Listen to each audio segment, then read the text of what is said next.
Welcome to Municipal Affairs. Last week, more than 1,000 delegates from urban municipalities across Saskatchewan convened in Saskatoon for the 2025 Saskatchewan Urban Municipalities Association Convention.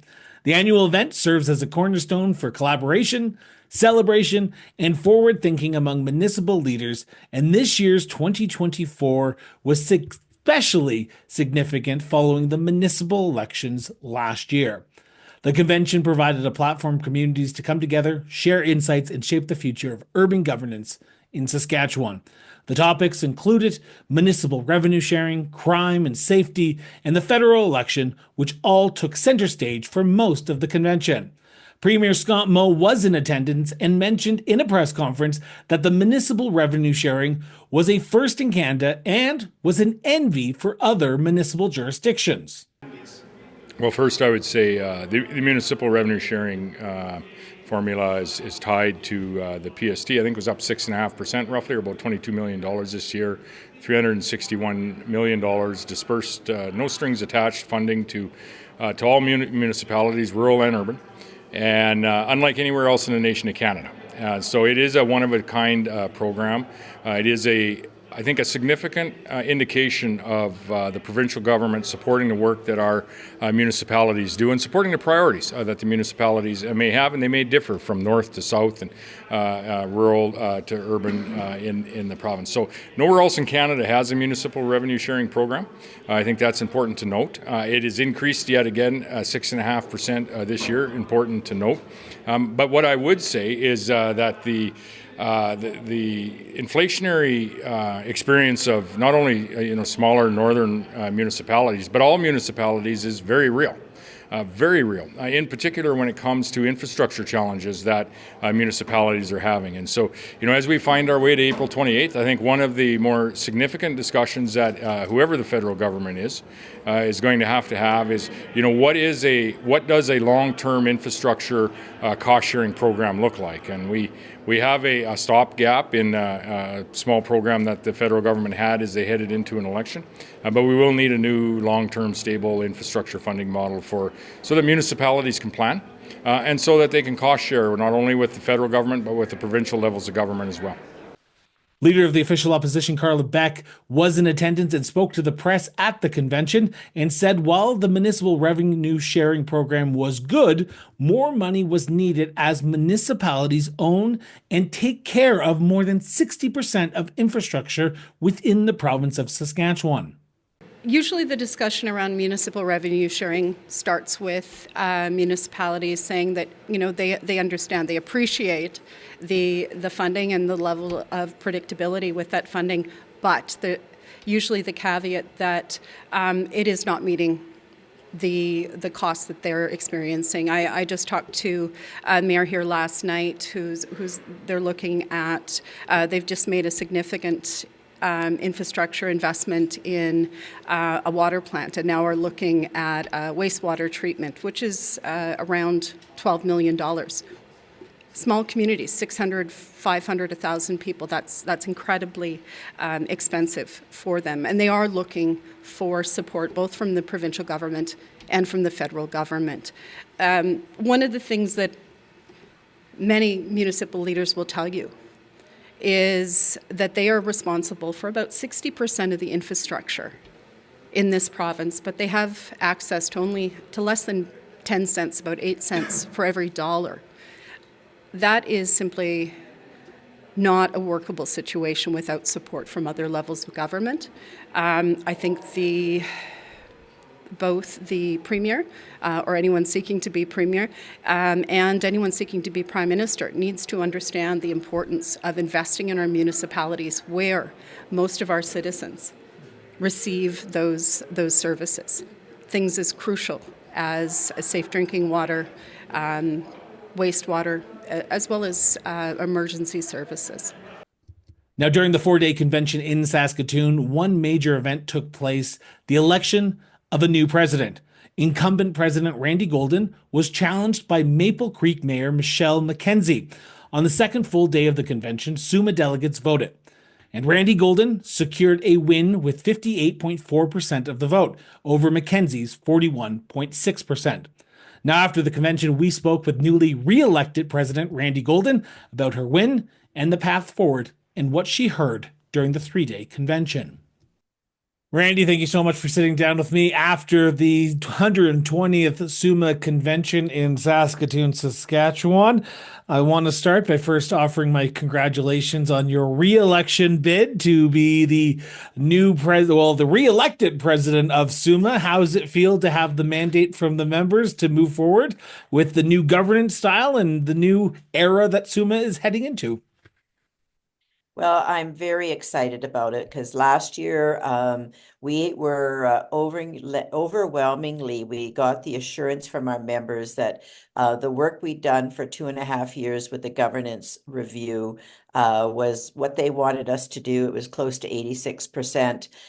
So now this has given me the mandate to go ahead and implement it. And I've been living and working this for about 3 years now, and I'm so excited about how the SUMA membership is going to move forward for the next.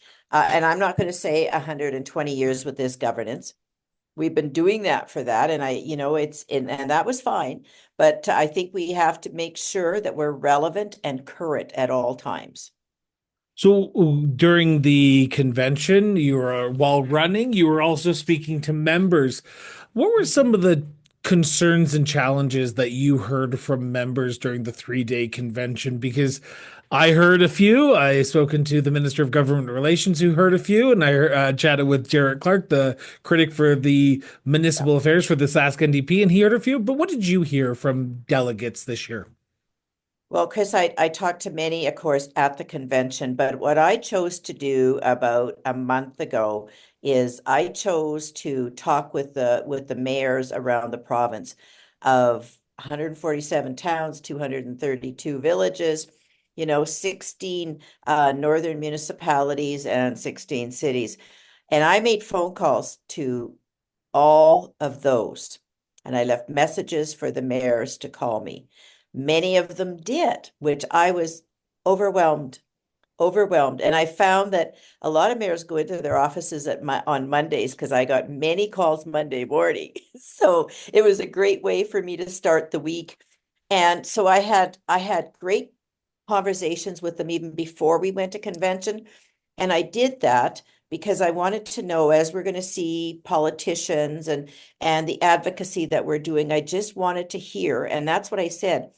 I was calling them to hear what their concerns were and to talk about their concerns in their own community.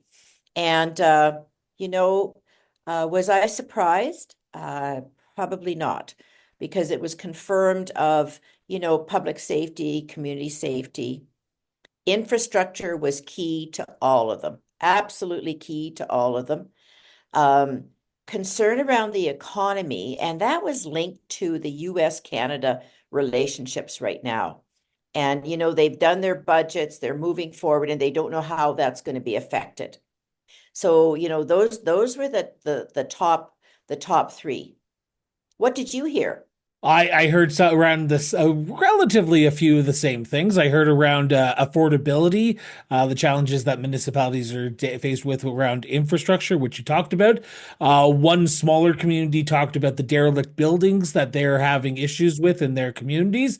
I also heard around municipal revenue sharing for smaller communities. And one of the things that I asked both the minister and the critic, and I want to get your opinion, is there seems to be a divide right now between the smaller communities getting some of the pot, but not a large portion, and they have to rely on some of the funding from the government to get that through. How does SUMA advocate for those smaller communities, and what do you see as your role as the newly re-elected president in advocating not just for those big city issues, but also those smaller communities as well? Well, I feel that our role is to advocate for everyone. And some of the things that we've been hearing, I've been hearing that too. Of course, municipal revenue sharing is per capita. Yeah. And so is the Canadian Build Front per capita. So that's why, we've been advocating and working with FCM around the next generation of infrastructure funding, because I think it's key to be able to, if municipalities have issues, smaller municipalities, they have to be eligible, maybe in a small community pool for that. The other issue that we're hearing around that is they don't have the capacity to put those grants together. I don't know, Chris, if you heard that. I did hear from Couple things two about mayors that from some too. smaller communities. Yep. Couple things about that. You need an engineering study, right? You need engineering. Then if you don't get the grant, that's put on a shelf. And by the next time you apply, you usually have to get another one. So there's those kind of issues. So, federal government always uses the term shovel ready. I use the term shovel worthy. Yeah. And we need to work around how you're shovel worthy. If we get the grant, then we go ahead with all of the everything that has to happen. We're asking to take a look too at some of those funds. So the work we're doing now with the research we're having done with the postdoctoral candidate that we have on board is to look at all those financial issues and how do we best address them for our smaller community members. Now, remembering that in the federal realm, anything under 100,000 is under the small rural communities.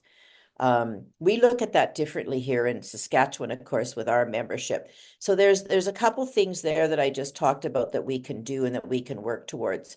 And we need to build capacity for our members to be able to apply for those grants. So we're looking at we're working with Eco West and some other organizations to have a resource at SUMA to do that, to help with that. Not necessarily, well, we can't have the monies to give away but the resource that we can help get that done for them. One of the big events during the 3-day convention in Saskatoon was the leader of the official opposition, Premier Scott Moe, and the Bear Pit session, which is always a fun time for members, municipal delegates to Yep. ask the hard questions. Why Yep. is it important for SUMA to have those provincial representatives there at the convention to allow those member municipal delegates to pose those tough questions and hear from the leaders?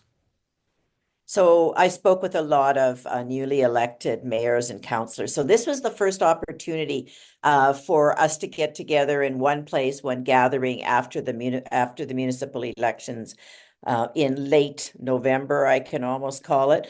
But it's important because I remember going to my first SUMA convention. Honestly, it's not that long ago, but interesting because I was just so impressed because I could be, in the coffee line with a minister.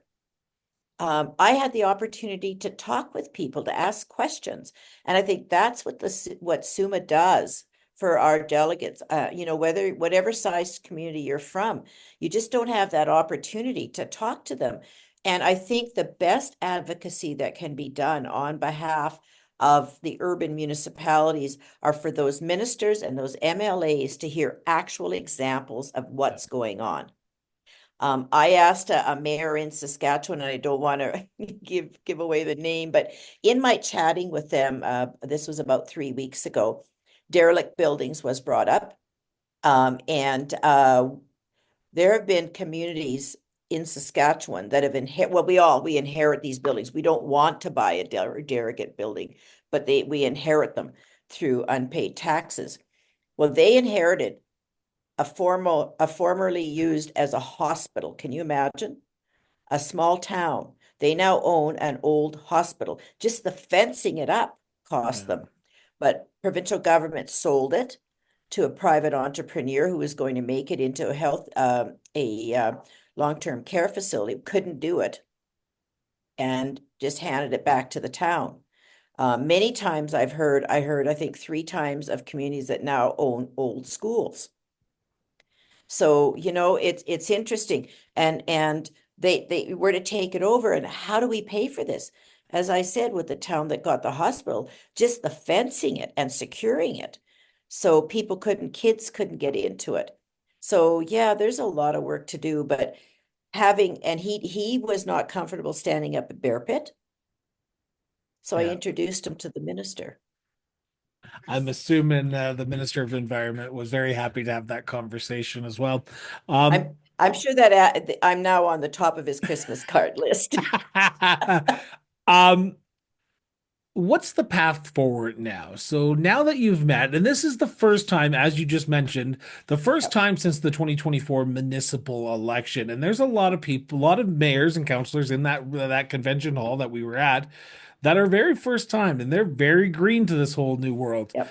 What does SUMA now do to make sure that they feel like they can contact SUMA, that they can reach out to SUMA and bounce ideas off of? Because it can be very lonely in some of those smaller communities. I chatted with Mike Strachan for an episode in the future that we're doing, and he said SUMA is a good resource and people need to utilize it a lot more than they have. How do you get that message out? Well, first of all, we did have an orientation at the beginning of the convention for first time. So those are the people that are there, Chris. Yeah. But we know lots weren't. I mean, that's just the way of the world. You probably don't know this, but in Saskatchewan, municipal elected officials in the urban sector, we're not paid enough to quit our jobs. And just, What? I What are you know. breaking news here on the Cross Border Network, Randy? Yeah, I know. So we do full-time work, but anyway, so they just can't attend. So we had virtual opportunities, and that was great. So we need to get out. We know that we need to get into their communities. And I saw that firsthand when I went out to regional meetings to talk about the governance changes. So in June, we're planning a regional meeting tour. So we're going to be going out again. I truly believe we can also offer something up virtually. We need to do that. We always have a virtual summit. We do that. So, and then through our municipal updates that we get out on a weekly basis.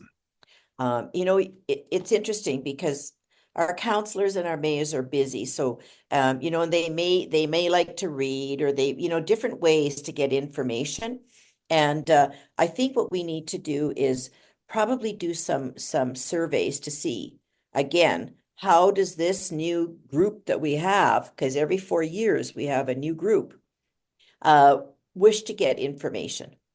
We also have our portal that's off our website that has a great deal of information for council, and every one of those councillors can access that. So there's many ways. But there are many ways that people like to access information, and we got to get out as many times as we can. So I want to talk about one last thing before I let you go, because I am conscious of time, and I know you want to relax after the last 2 days of convention, but you, and I say you as the royal you, as SUMA, have elected relatively some new faces and some old faces to the board of directors through this new governance model. Now, I know you had your very first board meeting the moment after the convention ended. How does it feel to have those mix of fresh and old faces returning to that board? And are you optimistic and hopeful for the future of what SUMA has to offer for the next 4 years? I am extremely, extremely hopeful. And in the last week in April, we're having a 2-day orientation. So we're going to be going through all our policies, all our procedures, and get everybody together so we get to know each other. And then towards the end of June, we're going to be getting together for another 2-day time so we can do some strategic planning. So we're going to get that under our belts. And then, we're going to give them a couple months off to enjoy the Saskatchewan summer. If necessary, we'll touch base and we'll have a meeting virtually. And then in September, we'll have another meeting. So we've got everything is planned out as we go through this first 6 months. And the other thing we have built into that governance process is a 3-year review.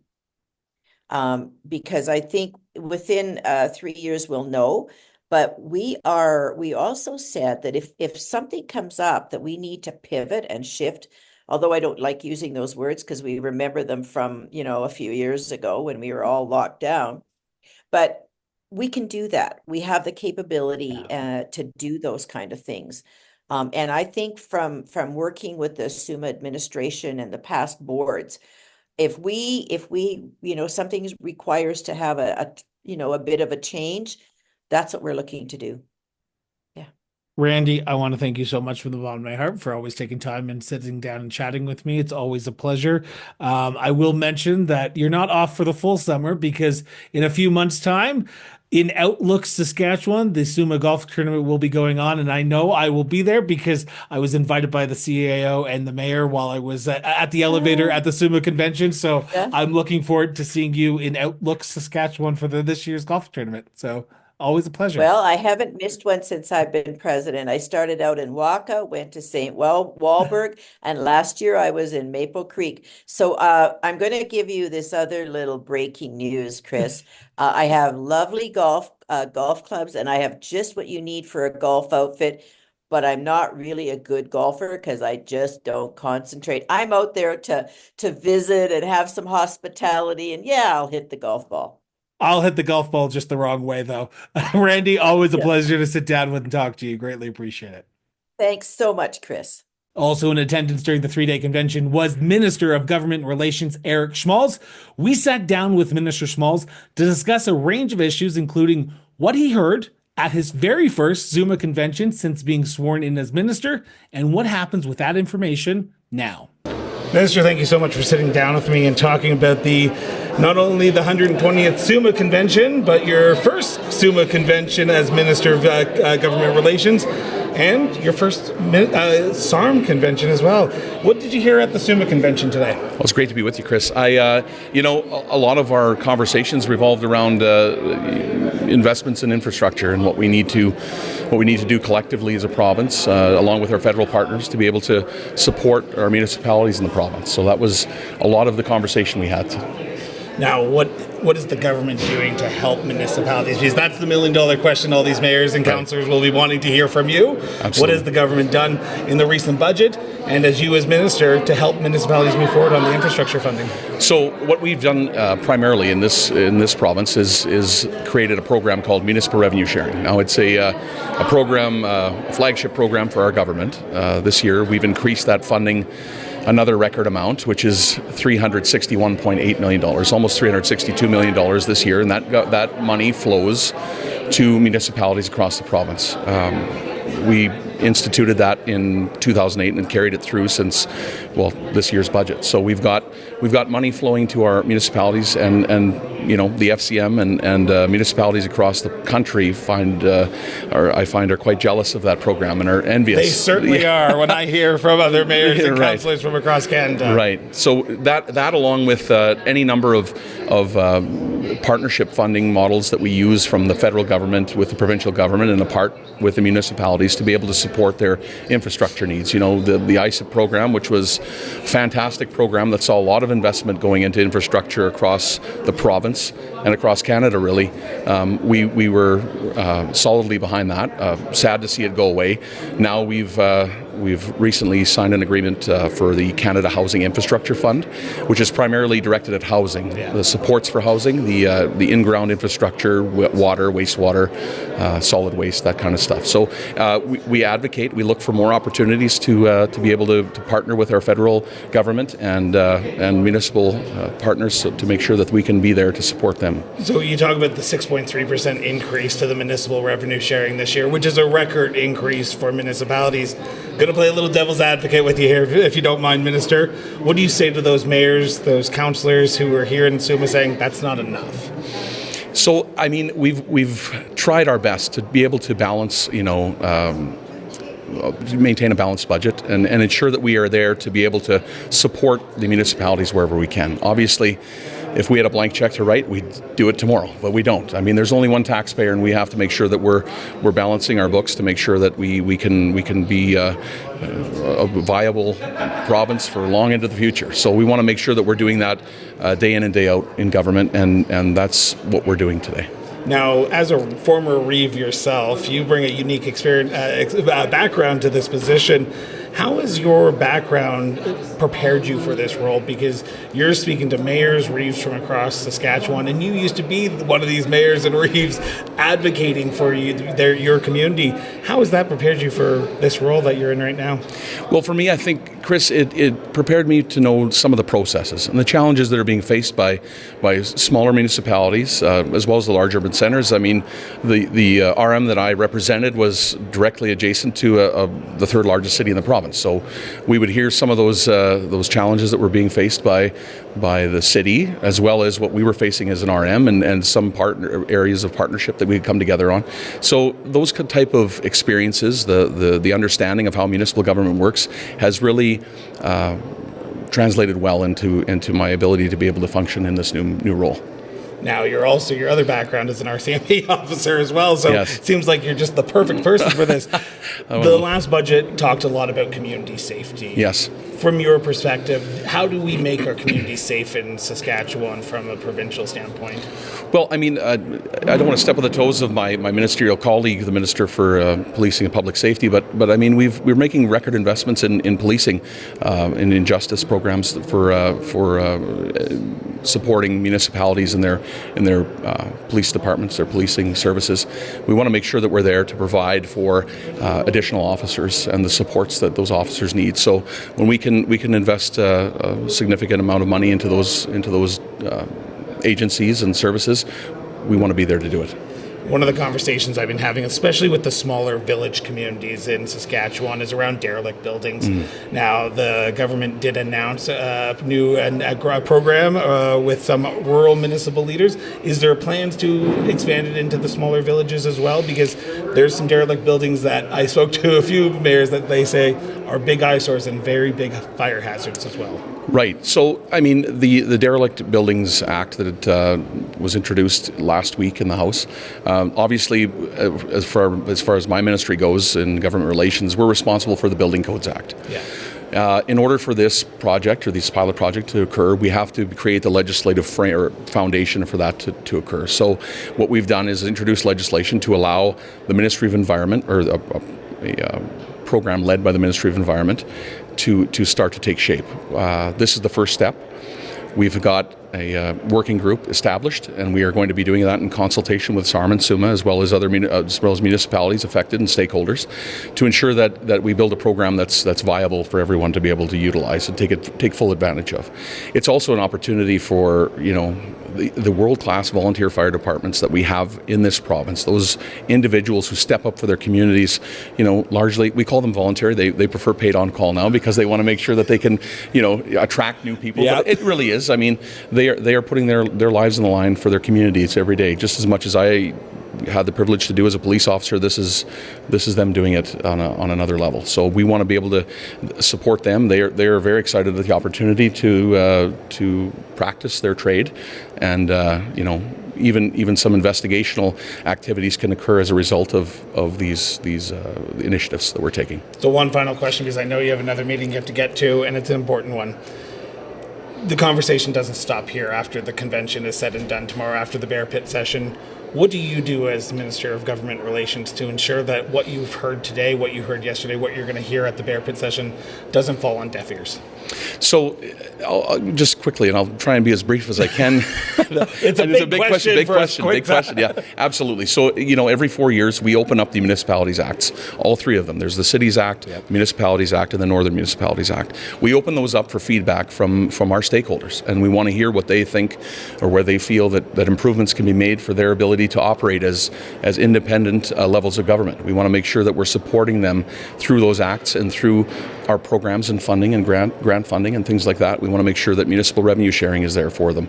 In northern Saskatchewan, as Minister for First Nations, Métis, Northern Affairs, I want to be there, to hear their voice, to work on improving social and economic outcomes for the people in northern Saskatchewan. Those are the things that I take on as in my role, the honor I have to serve as Minister of those files. So appreciate it. Minister, always a pleasure. I feel like this is not the last conversation you and I have. Thank you so much. Thanks, Chris. Appreciate it. We also caught up with Clarke after the convention, the critic for municipal affairs for the Saskatchewan NDP. We chatted with Mr. Clarke about what he heard as critic and what does he do with that information going forward. Jared, thank you so much for sitting down with me and talking about the most recent SUMA convention in Saskatoon. From the Saskatchewan NDP's perspective, what did you hear as the critic for municipal affairs?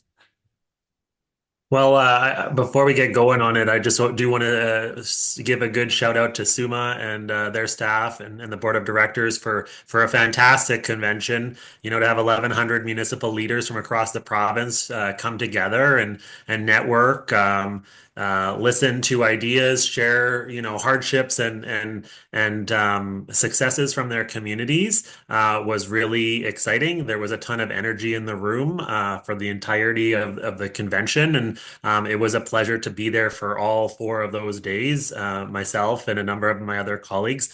But certainly hearing from communities, from leaders, that challenges still persist. I'd say one of the big ones that I continued to hear throughout was, and I think came across through the bear pit when the government cabinet ministers were being peppered with questions, was certainly housing.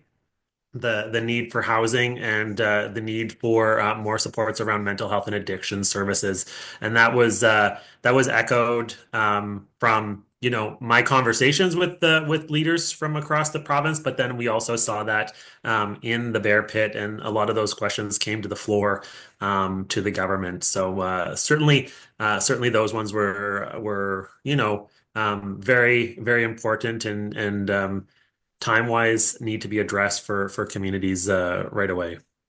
While housing is on the top of a lot of people's minds, and especially mayors and councillors from across Saskatchewan, there's an issue that's underlying around housing, and that is the infrastructure that is in place that needs to be built to build those houses. When I was talking to mayors, and I just wanted to get your reaction if you heard this as well, that mayors and councillors want more infrastructure money to adapt to the growing demands that Saskatchewan is being placed under, because you guys are growing at an exponential rate right now. Did you hear any conversation about infrastructure as well? Absolutely. I think the mental health and addictions housing piece is really like the immediate crisis of people, but the long-standing concern around infrastructure is always there. And I think especially with like the growth that you've described that we are experiencing in many of the communities across the province, that infrastructure funding really needs to be stepped up. Municipalities talked about being very thankful for municipal revenue sharing. Happy to see an increase to what is being shared. I mean, in fairness, this wasn't the government being more generous to municipalities this year. It is a formula. They took in more PST over the year, and so they're giving more PST through municipal revenue sharing. So it wasn't that they were wanting to be more generous, but municipalities aren't going to bite the hand that feeds them when it comes to municipal revenue sharing, but certainly continue to hear the needs for basic infrastructure for that funding to continue to roll out. And I've heard municipalities talk about having to care for like 60% of the infrastructure, but they're not accessing 60% of the revenue that is needed or that comes in, right? So yes, certainly taking stock of what needs are in each of the communities is really important, but making sure that that funding is available for municipalities to be able to make sure the water, these are not sexy things in terms of politics, right? But making sure that when you turn your tap on, water flows out and that water is safe and clean, potable. When you flush your toilet, that those that waste, is taken out to a treatment plant or facility, and these are really important things to keeping people healthy, but also to ensuring our communities are vibrant places that people want to live, right? Just on the note of municipal revenue sharing for a second, because the conversations I had differed depending on what the size of your community was over the last few days. Well, when I was talking to the bigger cities, they were happy with the increase because they traditionally get a larger portion of that increase to the municipal revenue sharing. But if you talk to the smaller villages, and I'm not trying to pick on smaller villages right now, but they're struggling because some of these communities only have 200, 150, 300 people. And a project, I was just thinking about one down in southern Saskatchewan in Torquay. Their water treatment facility is about 2.5 million, if I'm not mistaken, at the last time that I checked. $2.5 million to put on the backs of property taxes on the backs of people. That is a huge thing. Do you believe that this government is playing favorites with larger communities over the smaller communities? That's a great question. I would want to talk to more to communities to hear to be able to kind of to make that assessment. I will say though, I did certainly hear from communities from those small communities around feeling neglected. One example I'll give is around the derelict building conversation that's come up quite a bit. So I wear two hats in our caucus. One is municipal affairs shadow minister, but the other one is environment shadow minister. And so this new policy of being able to burn derelict buildings has been contentious, depending on who you talk to. It came up quite a bit at SUMA in both the conversations in general, but also in the environment or the dialogue with the minister or the environment minister, which I sat in on. And so here's an example where, small villages, small municipalities are struggling with something like derelict buildings. There's a lot of them across the province. And what SUMA and SARM have been advocating for a long time is for a policy from government to actually get rid of these derelict buildings. They've asked for funding to do that because it is very expensive, right? What the minister has proposed is a voluntary policy. It's a pilot project where if the village is willing, if the municipality is willing, if the local firefighters are willing, they can potentially burn that as a training operation. There's a lot of voluntary and requirements there. Like everyone has to be on board, and so if you think about how many communities is this policy actually going to benefit, I suspect it's going to be quite small. Yeah. I think there's a lot of liability if you're burning, houses beside, occupied lots. People are going to have concerns, right? But so what's not here is any funding for municipalities to actually deal with derelict buildings that they're not comfortable with burning. So they have this flashy plan of, hey, we're going to let you light it up. But if you're a community that's not comfortable with burning, or your you don't want to put your volunteer firefighters, expose them to more hazardous material or put them at risk, and you say, no, we don't want to, well, then you're out of luck. The government's not giving you any funding or helping with getting rid of those derelict buildings. So absolutely, I think there's a lot of concerns, especially for small communities. I would like to see government be more responsive to those issues that were brought forward. I feel like you were listening to my conversation with the counselor from East End, Saskatchewan, because we talked about the derelict buildings and how he wished that the government would come in and help with their community, but they can't burn because the derelict building that they want torn down, it's an old house. It was in the middle of their community, and where they're located, it just doesn't make feasible sense to go in and burn that down. Tear it down might be a little bit better, but burn it down is another whole scenario outside of itself. But that program was announced at the Saskatchewan Association of Rural Municipalities convention in Saskatoon as well. It was more focused on the rural side of the scenario of these derelict buildings.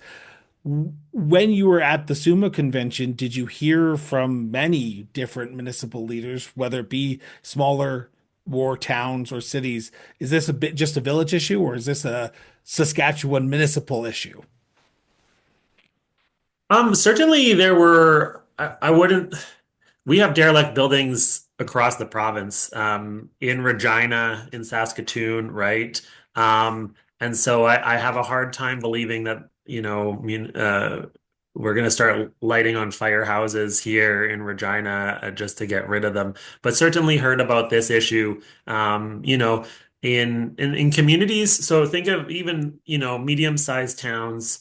If there's currently a derelict building that no one is responsible for anymore, except for now it's on the town and the municipality. That lot has value. Yeah.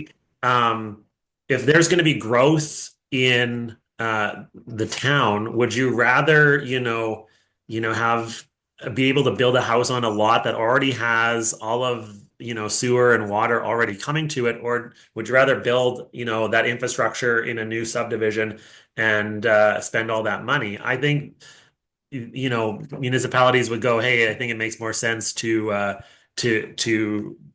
free up and resell this lot, right, and have a new house on this existing lot versus putting in more infrastructure. Obviously, if there's growth and they're building those new subdivisions, that makes sense. But I think there's a lot of situations across rural Saskatchewan where those lots could be house or have new homes and new buildings on them. So yeah, I think it's a problem across the board. Before I let you go, I do want to talk about mental health and addiction because it is a topic that I heard a few times during the convention as well.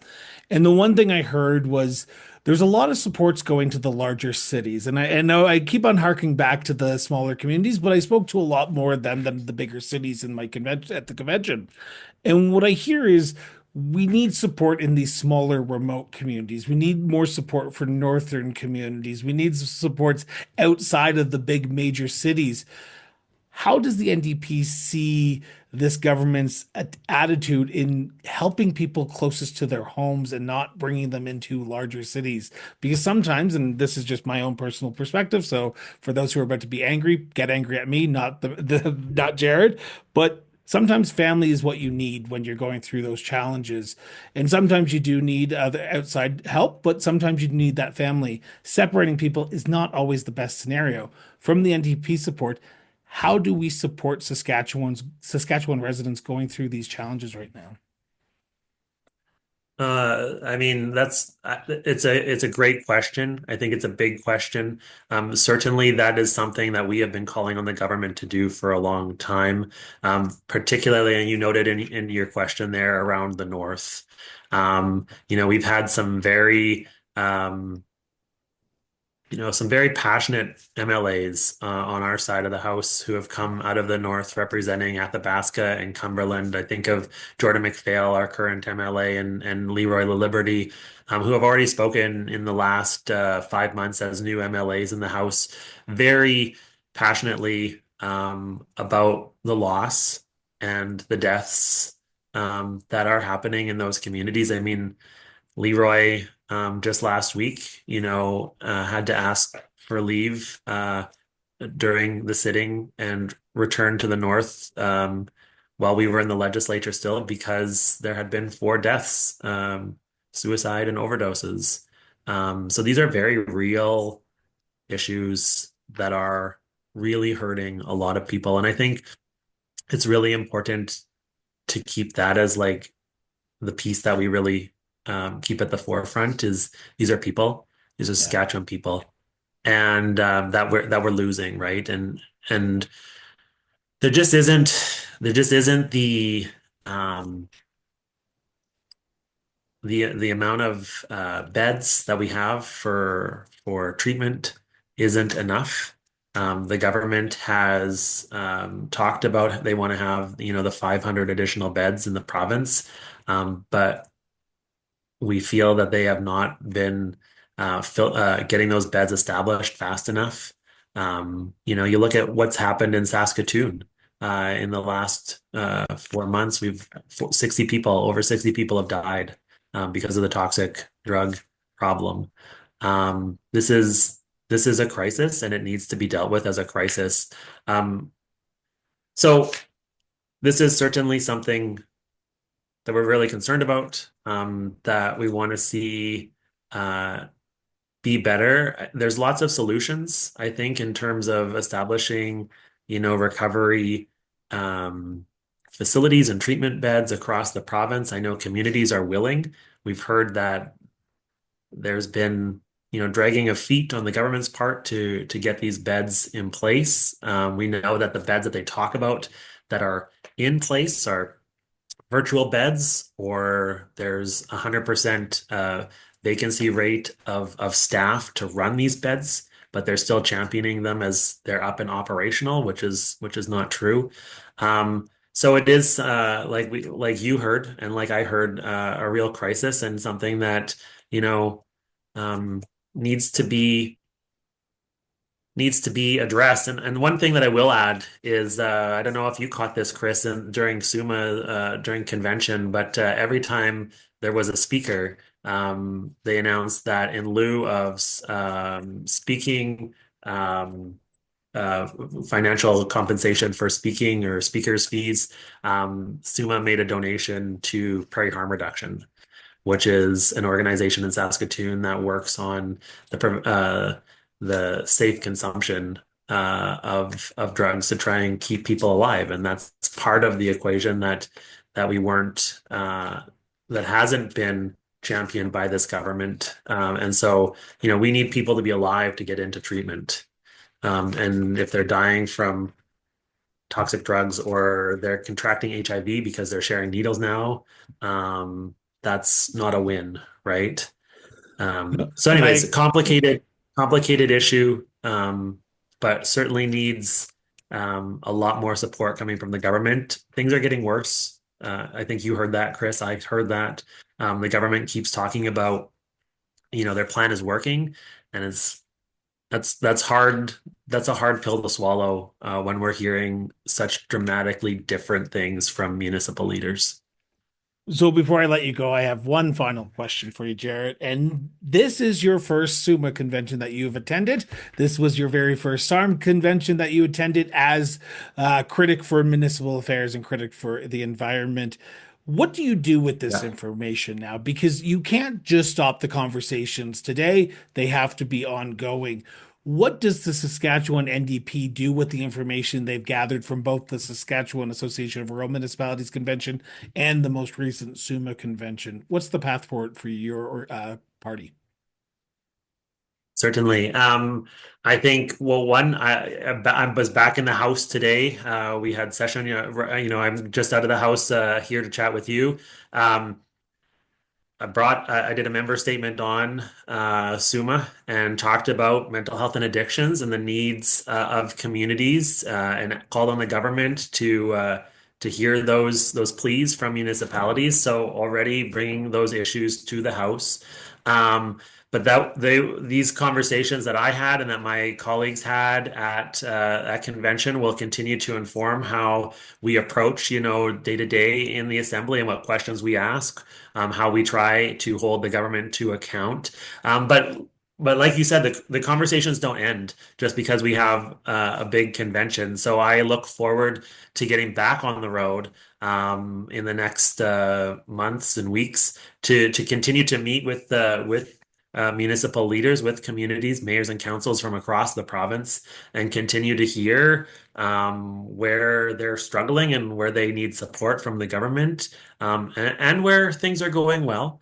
And we will bring that back and try and get the government to make changes or support communities in better ways that they're kind of advocating for. And yeah, that's our role in opposition, and with, of course, the plan that we want to form government in 2028. And so having these relationships and knowing these concerns and issues, I hope we will continue to integrate those into platform ideas as the years roll by here. And yeah.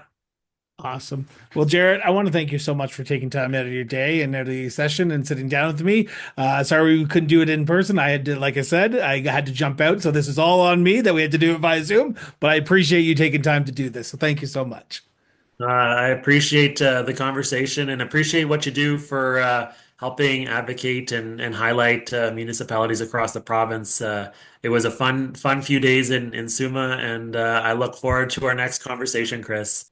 And on the final day of the convention, we also sat down with Jean-Marc Nadeau, Executive Director for the Saskatchewan Urban Municipalities Association, about how the convention was from his perspective, how it came off, what he heard, and how the new governance changes will strengthen the future of SUMA going forward into the next 120 years. Jean-Marc, thank you so much for sitting down with me. We are at the end of the 120th SUMA convention here in Saskatoon, Saskatchewan. From SUMA's perspective, how did it go? Well, of course, the evaluations will come later. But from your perspective, But my perspective, and I say this in all honesty, I value the membership's perspective, but from my perspective, it went well. I think the venue is fantabulous. The ability for the membership to get through the trade show the way it was laid out, referring to logistics here, but that went really well. I think what I've heard from the trade show exhibitors is that they've never been so busy in the way that they That's were. awesome. From coming from at our convention, Saskatoon in the past, there would have been basically 4 levels of trade show, and the ones on the lower level would not have gotten. So from that perspective, it went well. Dinner last night was fantastic.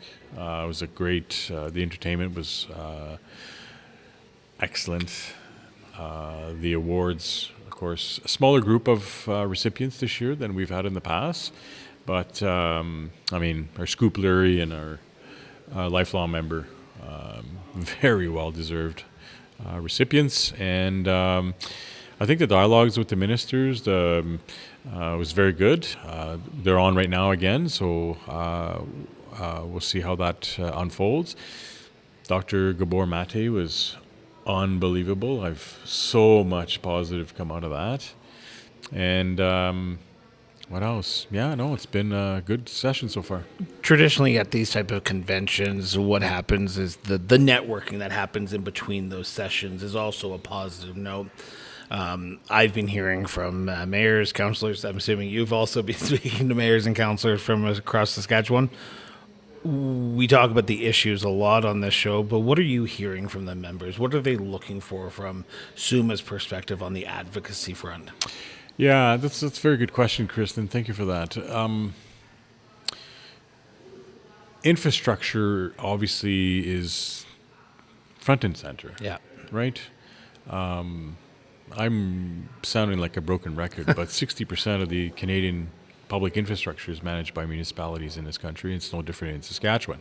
So we need to make sure that the next round of infrastructure funding from the federal government after the election of the 20th of April is going to be a file that's going to be at the forefront for us, because the ISIP dollars have been fully been allocated, so we need a new program. But public safety, right, is another file that continues to percolate. Homelessness and addiction is a cornerstone for us, and not just because it's visible in Saskatoon and Regina, but because a lot of our municipalities are experiencing it. Well, just on that note, I was speaking to a mayor yesterday, and they were telling me that it is becoming more predominant in the smaller towns and villages that it traditionally wasn't there 5-10 years ago. So do you see SUMA not pivoting the advocacy work around what is happening in Saskatoon and Regina, and focusing more on what's happening with the homeless and mental health and addictions across Saskatchewan, and not just the major centers anymore? We haven't focused just on Saskatoon and Regina. Our advocacy has always been across the province, because we had seen those issues, at the onset of that cornerstone. When we established it, we had seen signs that it was not just Saskatoon, Regina. So, couch surfing and the one mayor said that some people are living in their cars. That's right. And they're using the recreational facilities as their washrooms and and place to wash and so on. So it's an issue across the province. And so we need to continue our advocacy and not just, it's never been just focused on Saskatoon, Regina. Maybe that was the perception, but definitely was never. Well, the just perception that. is that that's where the major centers are, Sure. so therefore it's not in the smaller communities, but now you're hearing it more from the mayors. Now, those are some very big macro issues, and while you SUMA focuses on the Saskatchewan perspective and advocating for all municipalities of all sizes across Saskatchewan, this is the important time to hear those micro issues, the smaller issues. What are you hearing from members, and what have you heard over the last few days that makes you say, oh, maybe we should be thinking about it a different way, maybe we should be looking into that? Or are you taking your lead from, as the executive director, from the SUMA board? Because we're in this new governance change now, so you're going to have to sit down and see where they want to take the entire organization. Well, for sure that we're going to have to establish a new strat plan and, Yeah. and establish our new, I won't say new, because I think the files are large enough and complex enough that it's multi-years anyway. Yeah. And if we did our job right, which I believe we have, what we've established in the recent past will continue. That said, there's always emerging issues, right? And that was the part of the challenge we were trying to resolve with the new governance structure, is that we want to address emerging issues at a much faster pace and not just wait A, for convention, or B, assembling a group of 18 people around a table to discuss, right? We want to be able to move this much faster. 100 years ago, 120 years ago, when the organization was created, it was fine because you got together once a year by horse and buggy or by train, or right. But today, with the highway, the internet, you have to be on top of it. That said, we're going to have to establish what the issues are now.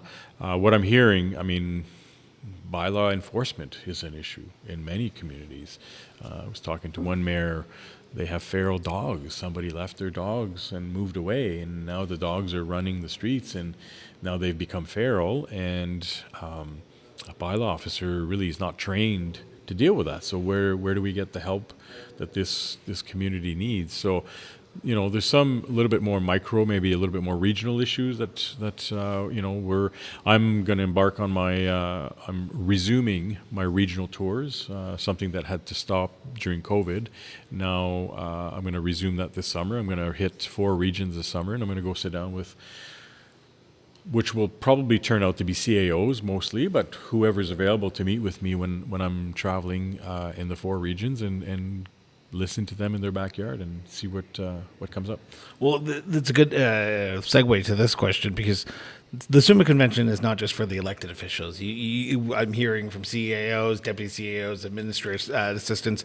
How important is it to have all perspectives at the SUMA convention to hear what's going on, both locally from a governance perspective, but also from an administrative perspective as well? Very important. The administrators are the constant in their communities, right? I mean, yes, we have elected officials like Randy, who's been elected official for 20 plus years, 25 years. There's many examples of that. But the CAOs, the administrators, are the constant for the most part in those communities. And turnover of a councillor or a council, you'll still have typically the same CAO. So it's important to hear from them as well. I have a good relationship, or I think I have a good relationship. Would have to ask them, but with UMass, we want to, we continue dialoguing and hearing their concerns. I attend their quarterly executive committee meetings to get it right from the president and the regional district reps, and so they're very important to be connected to and hearing their concerns. When I do my regional tours, based on the past experience, Typically, it's with the CAO because they're in the office, they're in the town hall or the village hall. Most of those mayors and councillors have full-time jobs. They have full-time jobs, exactly. But some make the time Yeah. to come, and I'll meet with whomever's there. But those discussions are important for sure. One of the big events at these conventions is when the premier speaks and the leader of the official opposition speaks. Now, I spoke to many municipal leaders after Premier Moe and Carla Beck spoke, and it seems that they were happy that the premier took time, because in Saskatoon they have to leave the legislature, which is sitting right now. How important is it for those provincial ministers and the premier and the opposition to speak directly in this type of session where they can be honest and upfront with the ministers? Yeah, very important. I would say that convention is probably one and the only time a lot of our elected officials have an opportunity to sit down, meet with the elected officials at the provincial level, cabinet ministers or otherwise. So very important to see the MLAs here and the premier, and to be able to sit, I took him from the front, Premier Moe from the front of the TCU to our board of directors room, which would have been about a 35-second walk. It took us almost half an hour. And that's a good thing, right? Because now he's involved with the membership, and they can ask a bunch of questions and photos. And I saw this one elected. She says, "I'm so happy to be here because she has a lot of respect for the premier." And I don't want to say she was in tears, but she was so emotional about the opportunity. So it's very important to see that, and because otherwise those elected officials don't have that opportunity. I mean, they rely on us, and that's our mandate is to advocate on their behalf. So it was good. So final sort of area I want to touch on is what's next, because the work doesn't stop tomorrow morning once everyone goes back to their own individual municipalities. Your staff are going to be going back to Regina to the SUMA office. What do you do now as CEO with the information that you've gathered, the meetings that you're going to be setting up with the new board of directors for the SUMA board? What goes on now? So now we're taking all that information that we've collected, all the conversations that I've had. I've got a running tab of discussions that I've had. Sean and the entire advocacy team will have been doing the same. All the resolutions, and then we go back to, I call it the war room. I know it's not the right term. I think Sean coined it as the advocacy hub. I like the war room better. It doesn't roll off the tongue. Advocacy. Maybe it's my background. I don't know. There you go. But we're going to take us back and then strategize, prioritize, and develop sort of the operational work for the next 6 to 12 months and beyond. So that's going to be the first step. As I said, and as you alluded to earlier, with the new governance, now we have to orient a new board. Orient new caucuses as well. Orient a new caucus. Or approve some new policies, because now there's new terms of reference. All of those things need to be put in place. And then in June, we'll have strat plan retreat. And then we're going to hit the road running. Looking forward to it. So work is still going to be ongoing. 120 years of SUMA. What does SUMA look like in 240 years? I likely won't be around, Chris.